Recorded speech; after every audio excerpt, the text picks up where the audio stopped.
Hey everyone, welcome back to another episode of the Easy Conversations podcast. Before we jump into the episode today, which is a solo episode, just want to have a quick and brief word for our sponsors. Today's episode is also sponsored by BetterHelp. Therapy can be very difficult for many people to start. In my personal experience, when I was going through my divorce, therapy allowed me to bridge a significant gap. With the help and support of my therapist, I was able to uncover a lot of repeated patterns and behaviors that were impacting my life. Through goal setting, I was able to focus on things that required attention, which allowed me to improve the relationship that I had with myself and, by extension, the relationship that I had with others.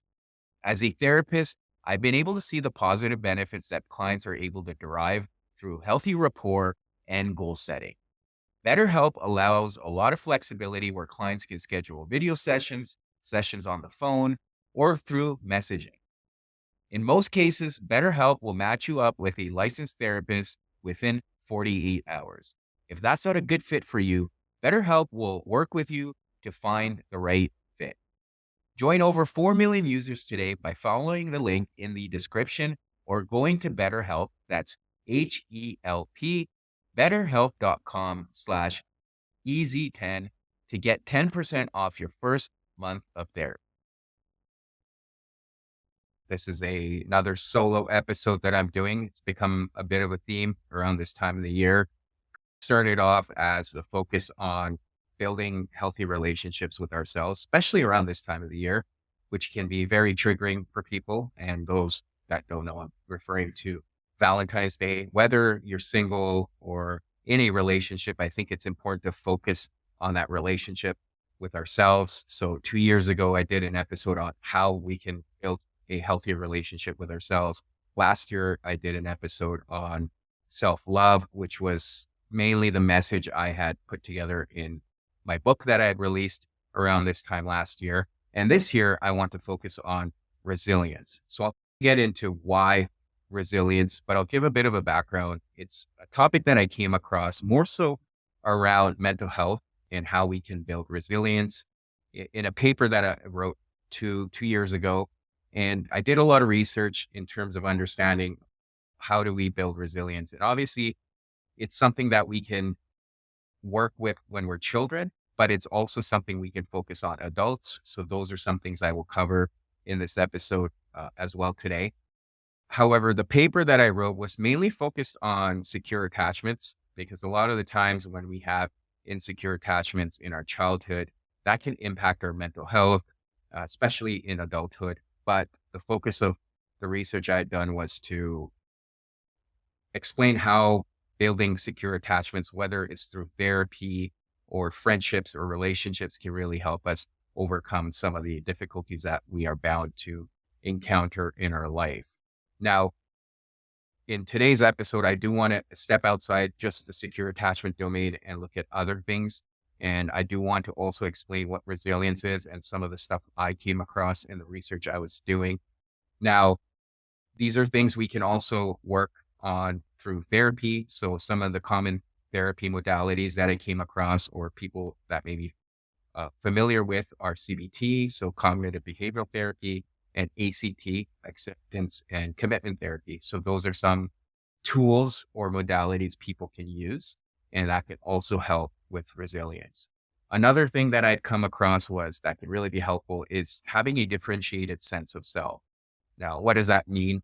Often when we become codependent in our relationships or as adults, because we haven't really have a differentiated sense of self from childhood, we won't know what we want in life and we'll often look to other people for messages or directions.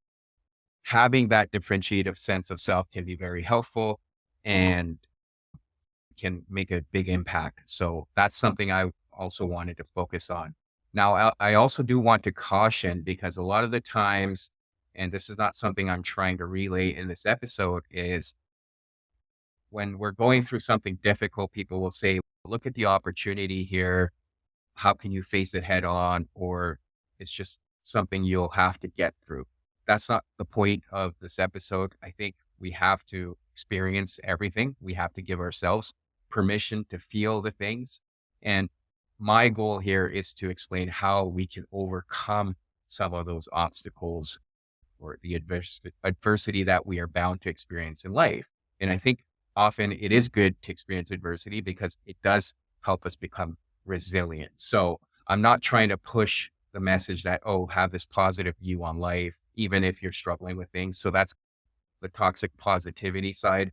And it's an article that Adam Grant recently released too. So that was also at the forefront for me. So I wanted to get that out there.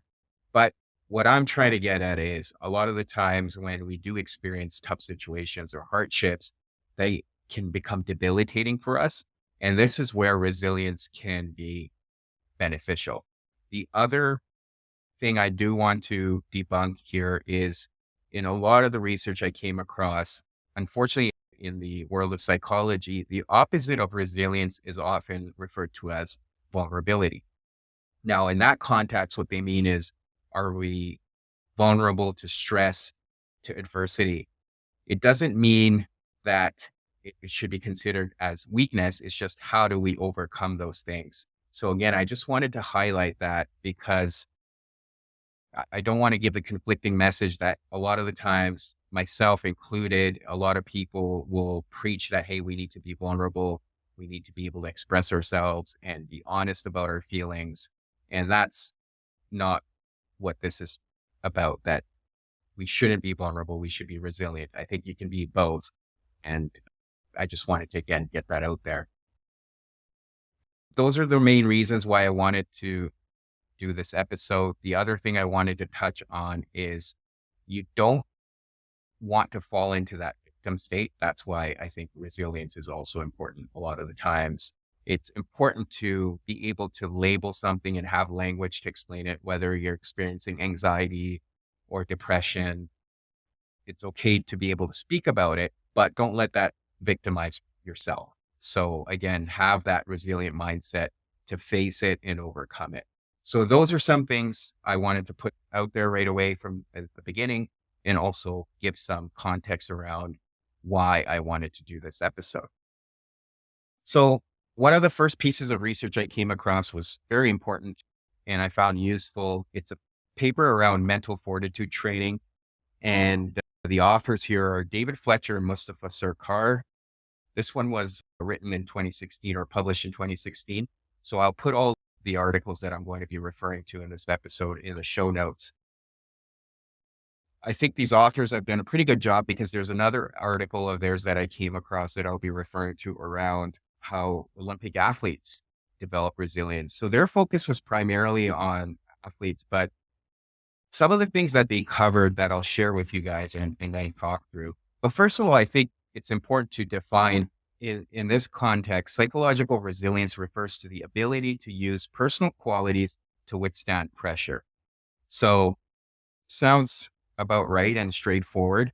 Now, just for additional information, the meaning of the word resilience has evolved somewhat from its Latin origin of resiliere, which is translated as to leap back.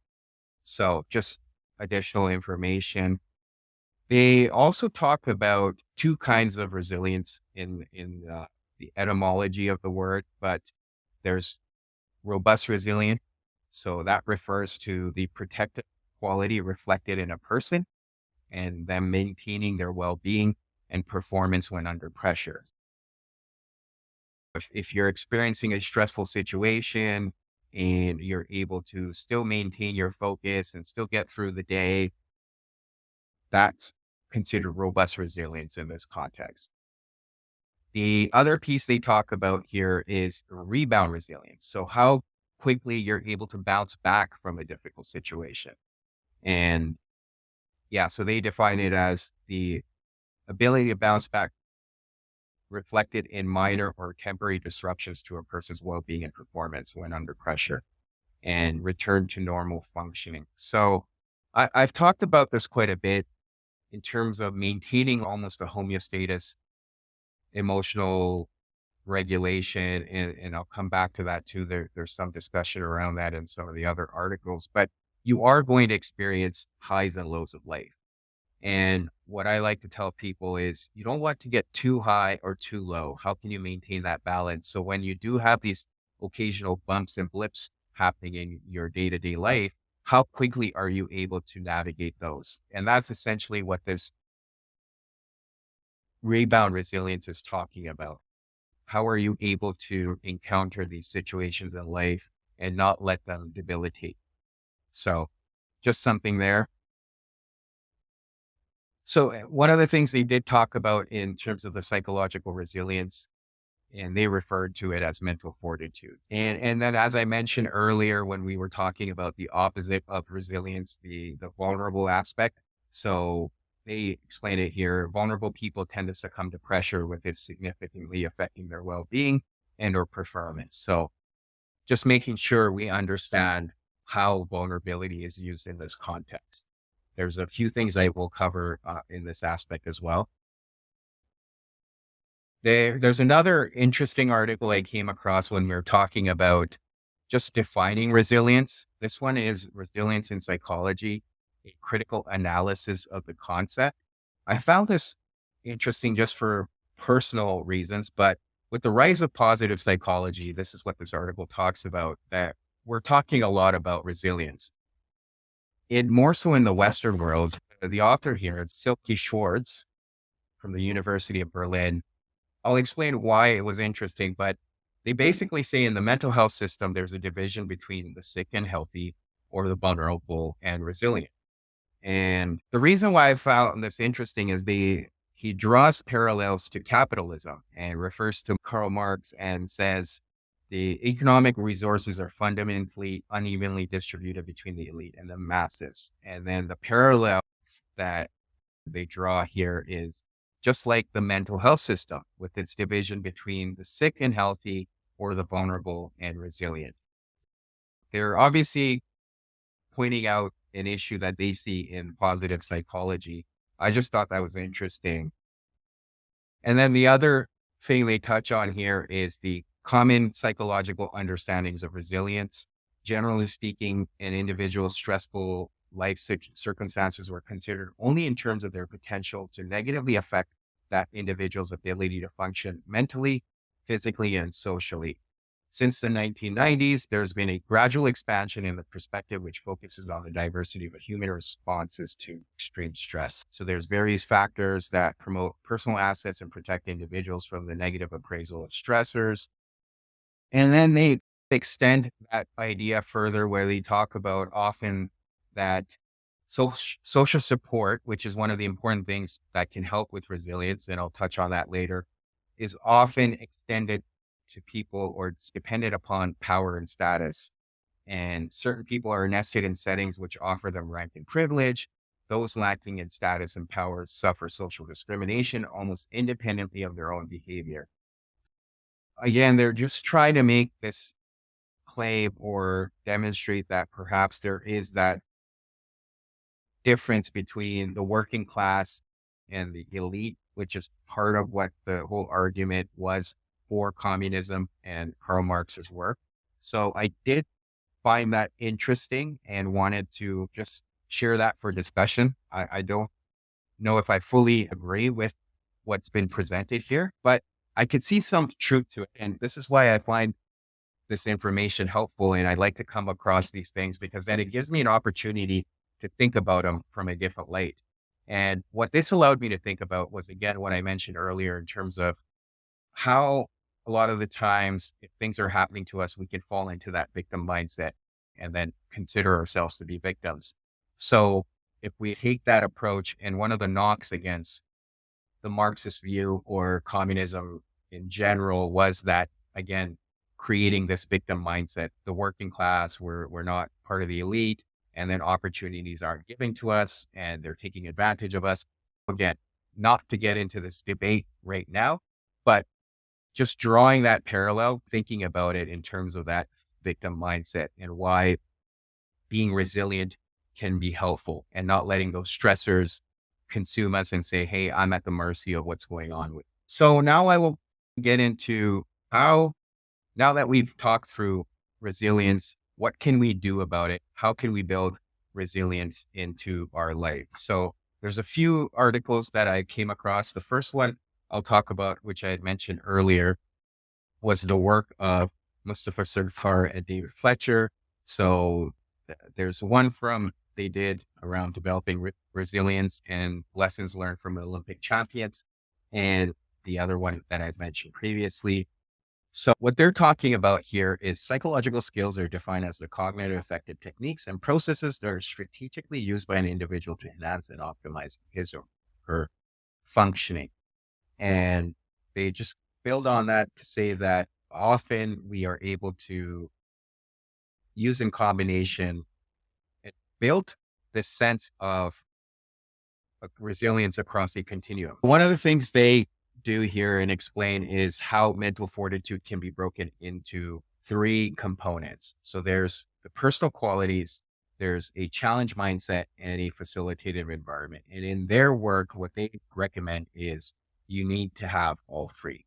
I thought that was a pretty unique way of looking at things, but the more I read about it, it made sense. So from a personality characteristics perspective or personal qualities, they talk about having things such as self-esteem, optimism, and being able to set goals, have positive self-talk, use imagery. So those are all things that kind of make sense. And that's another thing I wanted to build on, because a lot of the times when we're experiencing adverse situations or adversity, it's important to not succumb to them, right? And that could take time. That could be a process. Maybe in the beginning it's tough, but at some point we need to have a sense of optimism that we will get through this situation and perhaps come out on the other end a better person or learn some lessons or look at it as an opportunity. Again, I'm not saying don't experience some of the negative feelings that come with it, because if we try to repress those feelings, those can also have a negative consequence later on in the future. So my recommendation is feel it all, but at some point recognize that this could be an opportunity. So have that sense of optimism. And that's something they talk about in terms of the personal qualities that we need to have. That's confidence and optimize our motivation. And then they also explain that resilience can be on a bandwidth, which I thought was fascinating as well. Next, they talk about a facilitative environment. And one of the things they found in their research was you want to create an environment that is balanced between challenge and support. So what they found was students in an academic environment, if they weren't challenged enough, but the environment was supportive, then they would get comfortable.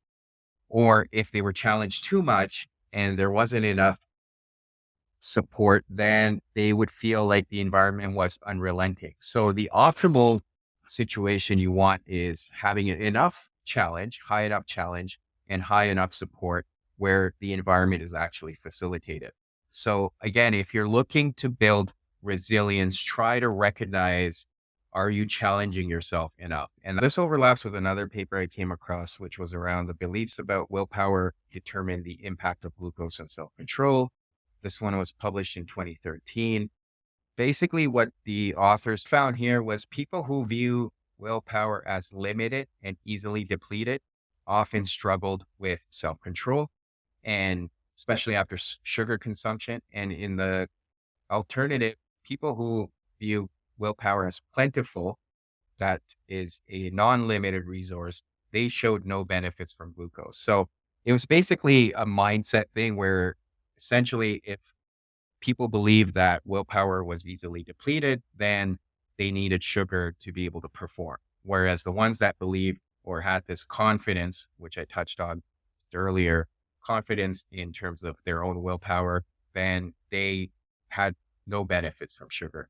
So this kind of goes hand in hand with how you can have those personality characteristics that can help you build resilience. If you're trying to build a resilient mindset, then there are certain things you can do, right? So it's being aware of the environment you're putting yourself in and creating a facilitative environment. So if you have enough of a challenge and a supporting environment, that's a facilitative environment. And there's another paper I came across, which was stress relief as a natural resilience mechanism against depression. What this paper talked about was if you're going to expose yourself to stressful situation, then you need to counter it with enough of a relief. So what they found in this paper was inhibition of stress relief facilitates depression-like behaviors, whereas a boost of stress relief prevents depression-like behaviors. Why do I mention this? If we're trying to build resilience and we're creating an environment that we want to be challenging, it's important to then also have some sort of stress relief, which can be a break that can help behaviors that are then resistant to adversity or hardships. Coming back to the Surkar and Fletcher article, I wanted to talk lastly about their model. The third thing in the mental fortitude was the challenge mindset. The focus here is how individuals react to stressors and adversity rather than the environmental events themselves. It's having that mindset that you can overcome these stressors and adverse situations. One of the things they highlight is being aware of how you're thinking about situations. So are you having that black and white thinking? Is it all or nothing? The second guessing thinking. So if you can become aware of it and recognize it, then you can also make the necessary changes that are required. I want to come back to this developing resilience article that I referred to earlier.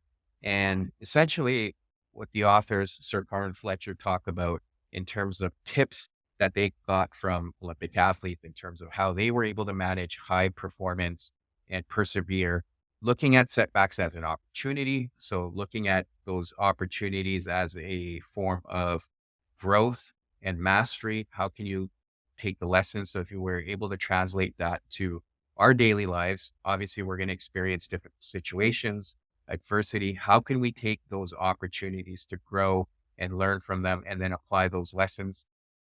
They talk about be proactive in your personal development. So again, this is something we can easily translate into our lives. Are we learning skills? Are we teaching ourselves? Are we learning from others? Are we challenging ourselves? So we touched on having that challenge mindset or even creating challenges or environments where we feel challenged, because that can also help us build resilience. Number three, they share be sensitive to different types of motivation. So there's the internal and external forms of motivation, intrinsic and extrinsic. Both, I think, can be helpful. Intrinsic, again, gives us more of a motivation because it's coming from within. But sometimes having extrinsic forms of motivation, especially if we're setting goals that have metrics, that can also be helpful. Building confidence from multiple sources. So some of the examples they gave here are performance accomplishments, experience, and colleagues. Number five, focus on what you can control. So a lot of the times what these athletes were saying were they only focused on themselves. They didn't let others distract themselves. They focused on the process rather than outcomes. So again, if we were to translate that into our daily lives, how can we focus on what's in our control? A lot of the times people get hung up on situations that are happening and they're saying, well, these situations are happening to me and they feel like they're out of control. But what I try to explain to people is you can focus on how you're going to show up. You can focus on how you're going to react to the situation or how you're going to respond.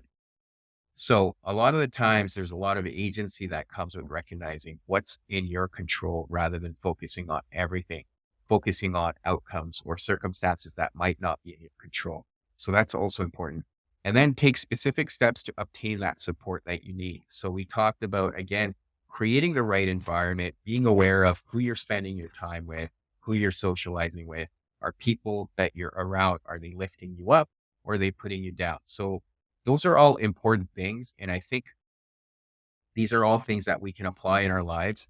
Now, again, this was based on sports or athletes, but a lot of these skills can easily be translated into our personal lives.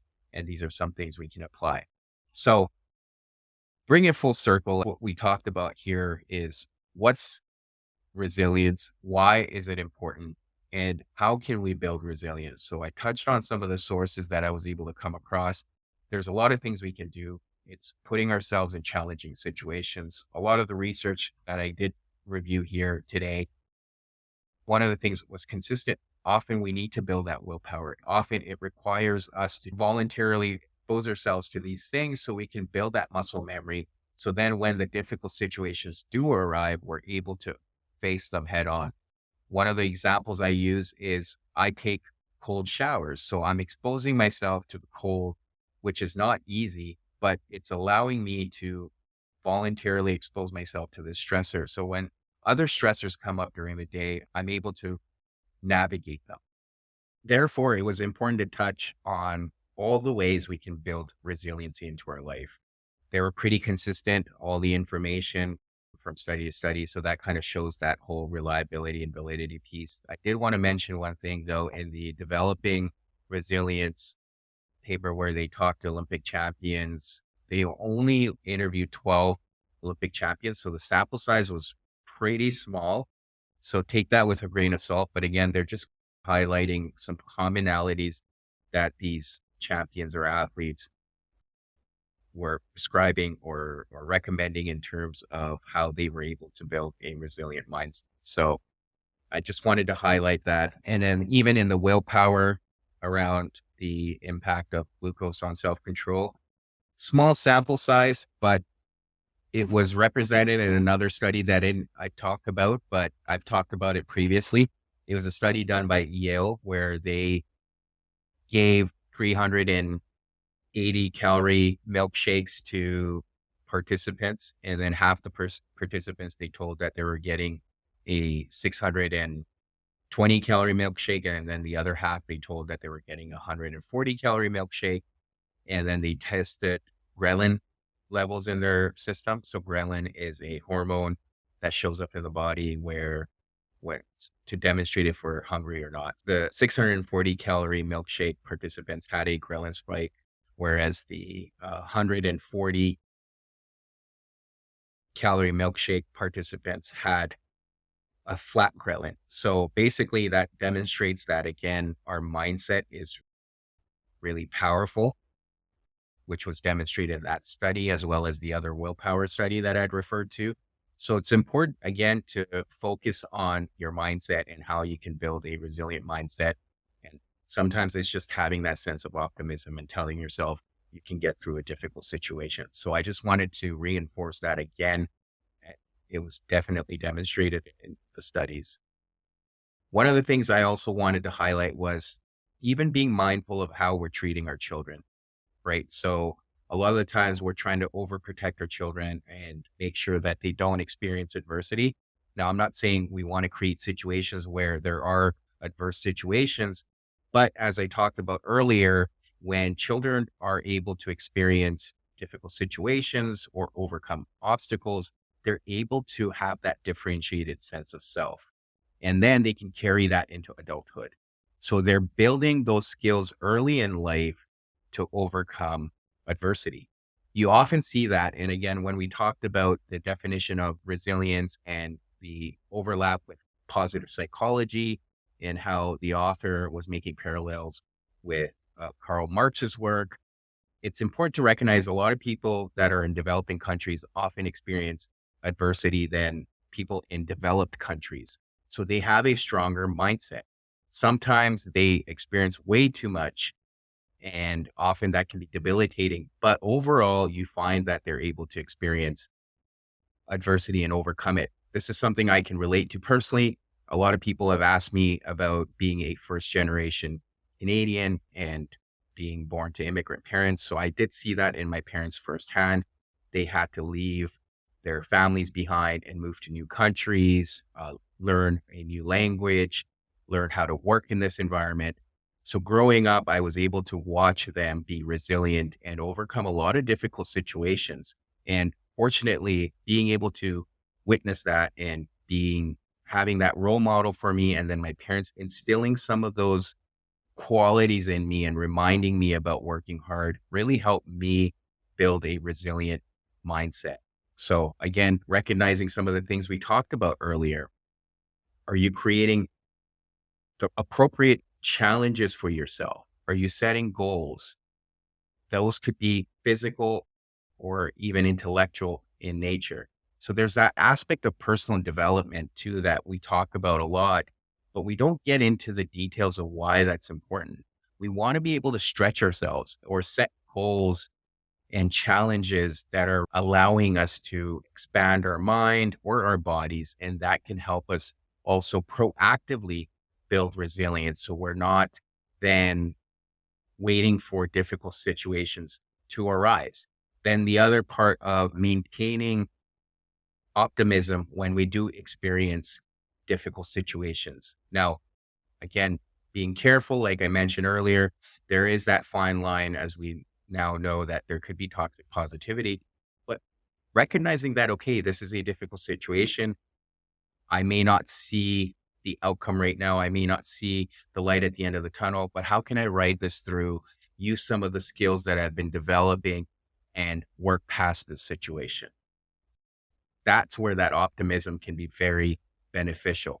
The other thing I didn't really touch on throughout the papers, but this is something I wanted to briefly talk about from personal experience, but a spiritual practice has really helped me. And we didn't really get into the idea of mindfulness or some of the techniques and skills we can employ on a day to day basis that can really help us emotionally regulate. So there's things that I've personally done and then I find really helps clients I work with, but talking about breathing exercises. So there's various breath work you can do. There's tons here. One of the ones I do often on a regular basis is box breathing. So that's just, you can look it up, but it's very common.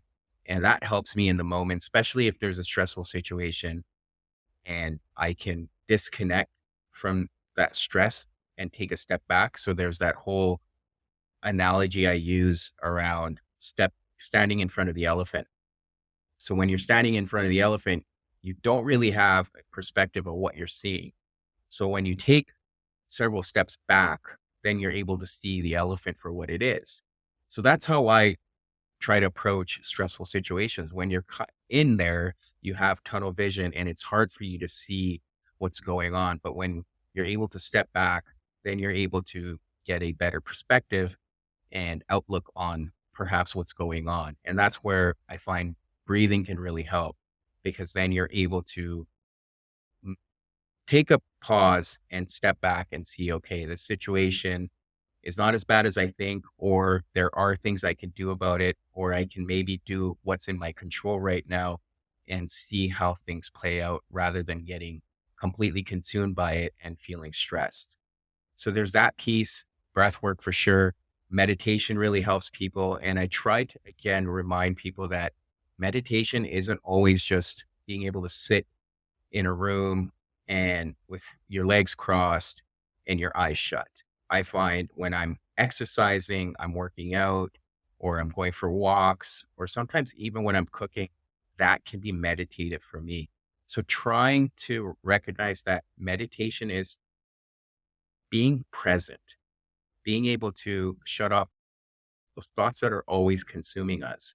That anytime you can do that, enter that flow state, that can be meditative, where you're just being in the present moment and you can observe your thoughts. Often people feel like, oh, my thoughts are coming, then I'm not really meditating. That's the whole point, right? Your thoughts will come. How can you just be an observer and watch thoughts pass by? So again, there's an analogy, just watching your thoughts pass by like a cloud and just observing them for what they are rather than getting attached to them and running with them. And then the final piece around spirituality for me has just been the spiritual practice.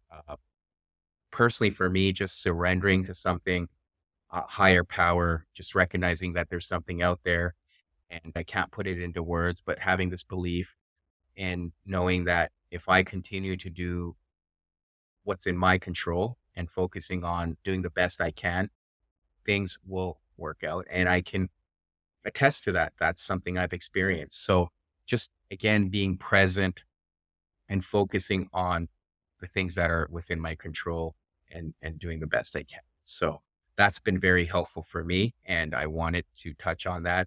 And obviously, people have different forms of spiritual practices. There's not one way of doing it, everyone does it differently. But I did want to touch on that because that can also help with resilience. I've also come across literature that suggests that a spiritual practice or spirituality in general can really help people with mental health. So there is something to be said there, and just wanted to shed some light on that. So yeah, again, I think topic is very helpful. It's really helped me, and I see a lot of people often struggle with it or tend to avoid difficult situations. And it's important that we can avoid them. So how can you face situations head on, work through them? And a lot of the times that's where anxiety comes from, because we're trying to avoid these difficult situations, or depression where we're ruminating around difficult situations and how we react it. So resiliency can really help us with both, right? So we talked about it. How can you bounce back from difficult situations, or how can you weather those storms that we all experience in life? I hope this was valuable for you and you got a lot out of this episode. If you have any questions or comments, I always love to hear from people if they want to share anything. The other thing I would like to add is that I've built a course around resilience, but which is focused around mostly loss, grief, breakup, or divorce. It kicks off in approximately a month here. So you can check out my website for details if you're interested, or just contact me.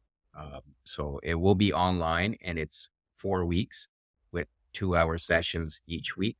Our goal is to talk through a lot of these things, build mindful practices, and focus on how we can develop a differentiated sense of self, build an identity around resiliency.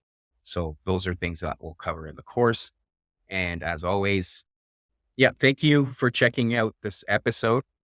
And as always, if you can leave a review or a comment in the comment section, I would truly appreciate it. And until next week.